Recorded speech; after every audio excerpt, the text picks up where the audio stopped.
कौन कहता है हमारे पास इस लॉकडाउन में कुछ करने को नहीं है? अरे भाई है, बहुत कुछ है। अपने आस पड़ोस देखो, अपने घर में ही देखो, कुछ ना कुछ तो निकल ही आएगा। ऐसे ही मुझे आज अपने कॉलेज के कुछ प्रोजेक्ट्स मिले जो कि मैं आज आप लोग के सामने दिखाने वाला हूँ। So stay tune for watching this video. 2015 में पास आउट किया था, 5 साल हो गए आर्किटेक्चर पास आउट किए। हर 3 महीने में मैं ये शीट्स निकाल करके रेफ़र करता हूँ और देखता हूँ और पास्ट मेमोरीज़ में जाता हूँ, उनको रिकलेक्ट करता हूँ, नॉलेज रिकलेक्ट करने के लिए, नॉलेज गेन करने के लिए और नॉलेज शेयर करने के लिए, जैसे कि आप लोग के सामने शेयर कर रहा हूँ। और अगर मेरी मेहनत आपको पसंद आई हुई तो प्लीज़ लाइक कर दीजिएगा।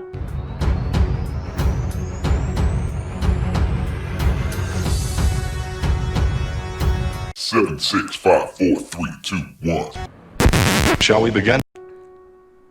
Hi friends and welcome back to the channel. I am Muhammad Ibrahim, Architecture and Interior Designing Projects. Since you have been watching my videos since last 3 years, today I would be going to show you some of my college projects which I have preserved till now. Like you can see it here.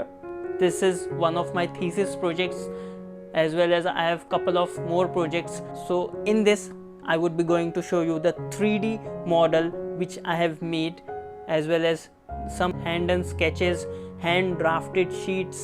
Today I would be going to reveal it in front of all of you.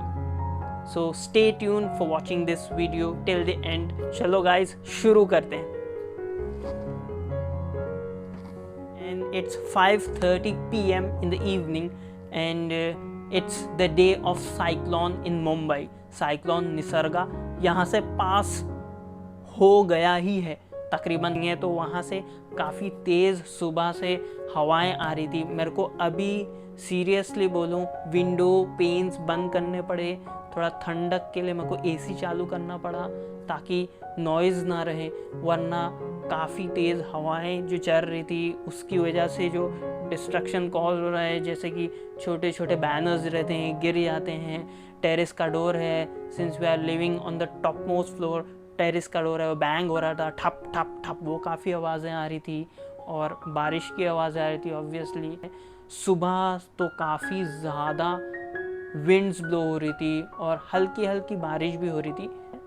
So we pray to God that this cyclone may pass in a peaceful way. चल जा भाई। So guys, let's start the video. चलो।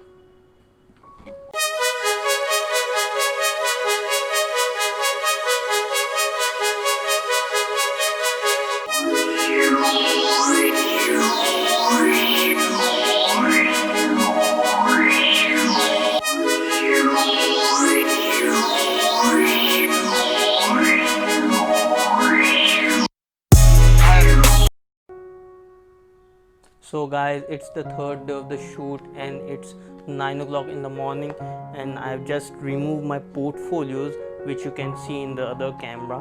So I would be unwrapping them and showing you all the hand sketches, hand drafted sheets and hand designed project on some of these sheets. The projects 3D models which I have shown you, their designing has been done on these sheets. So I would be going to show you this. To remove those, I had to remove this portfolio of mine, which are approximately 8 to 10 years old. So you can see the unique portfolios of that time. ठीक है guys, चलो शुरू करते हैं. I'll show you all the things, okay, one by one. I won't make you understand all the sheets. You can go through them, you can see them. If at all you want to ask me about any of the sheets, it's right from the first year BArch till the final year BArch. So guys, जैसा कि आप देख सक रहे हैं second camera से, ये A2 size का पोर्टफोलियो है मेरा, जो मैंने काफ़ी अच्छी तरह से प्रिजर्व करके रखा है, अच्छी कंडीशन में।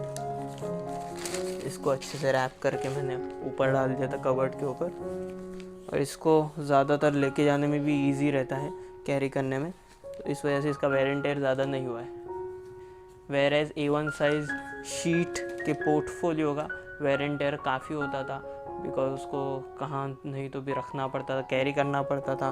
कैरी करने में हमारा हाथ जो जाता है वो दबता है, दबने से और फिर वेट उसमें इतने सारे शीट्स डाल डाल के ठूस के भरे हुए हैं, तो उसका वेट भी अफेक्ट कर जाता है उस पर कहीं ना कहीं। तो बंगलो एलिवेशन, एक बंगलो एलिवेशन डिज़ाइन करना था हमें, तो उसका रेंडरिंग भी करना था। तो ये बना हुआ है, देख सकते हैं। फ्रंट साइड एलिवेशन ऐसा रहेगा, ये पोर्च रहेगा, ये बिल्डिंग फसाड है। सेकेंड ईयर का है, इस वजह से इसमें गलतियाँ बहुत दिखेगी, तो इग्नोर करना, because first second third fourth जैसा इंसान बढ़ता रहता है वैसे ही सीखता है। ये वाला पर्सपेक्टिव व्यू,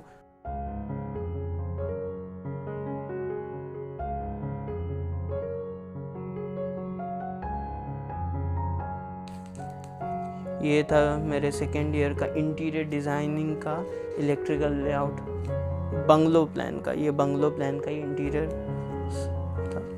तो आप देख सक रहे हैं इंटीरियर्स कैसे मैंने सॉकेट्स, स्विच बोर्ड दिया है, स्विच बोर्ड नंबर्स दिए हुए हैं, क्या क्या फिक्सचर्स रहेंगे वो दिए हुए हैं उनके सिम्बॉल्स के साथ, फिर उसका साइज़ क्या होएगा वो दिया हुआ है यहाँ पर, फिर कितने रहेंगे स्विच बोर्ड में स्विचेस और उसके कनेक्शंस वो दिया हुआ है, लिखा हुआ है।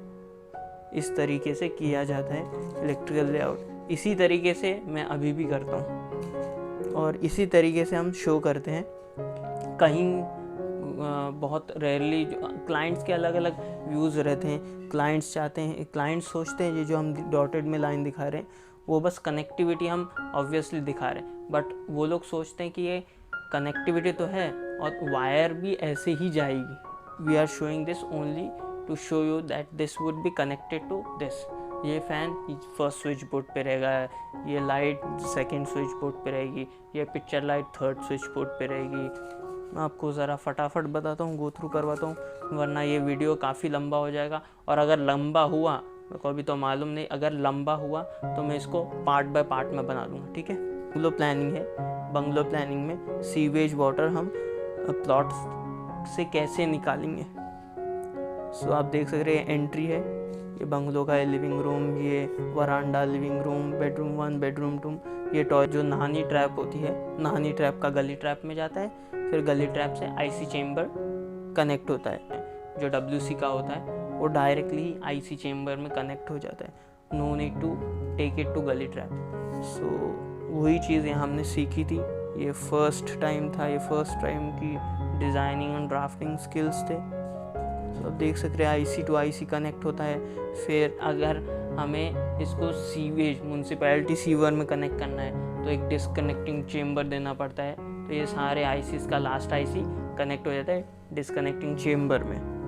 फिर इसके स्लोप्स, लेंथ वगैरह से कैलकुलेट किए जाते हैं। और ये terrace storm water drain terrace से कैसे होता है, उसके स्लोप्स, रिज, वैलीज कैसे कैलकुलेट किए जाते हैं, तो ये सब चीज़ें हैं।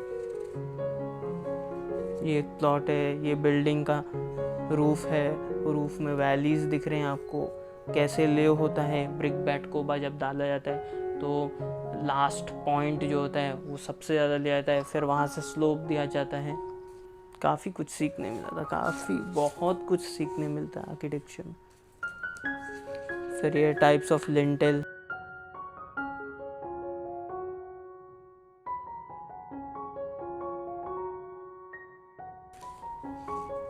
ये हमारी क्लासरूम,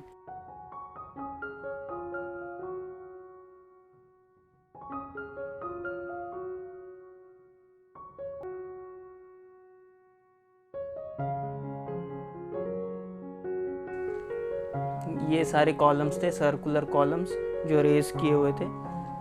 बाकी ये फ्रंट डोर था, door entering in the classroom.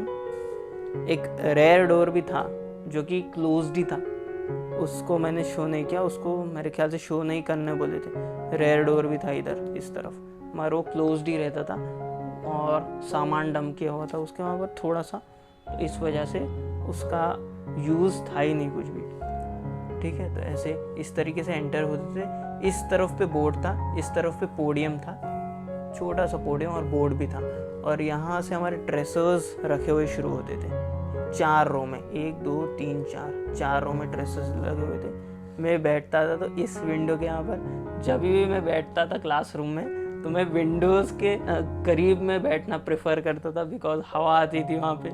और कभी बोर हुआ तो खड़े होके देख लो भाई नीचे।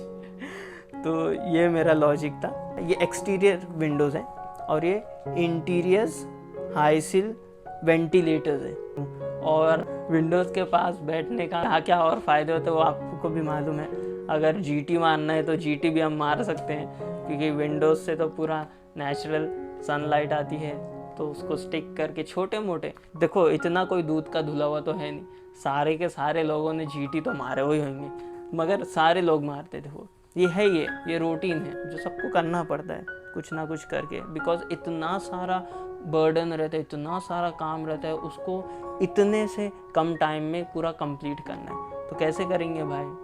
और मार्क्स भी है, मार्क्स नहीं है तो पूरे नहीं मिलेंगे तो फेल हो जाएंगे, फिर डिफ़ॉल्टर लिस्ट में नाम आएगा, फलाना ढिनका, ये वो, इतना फीस भर रहे हैं, ये वो चीज़ें जो चलती रहती थी। पुराने दिन याद आ गए मेरे को।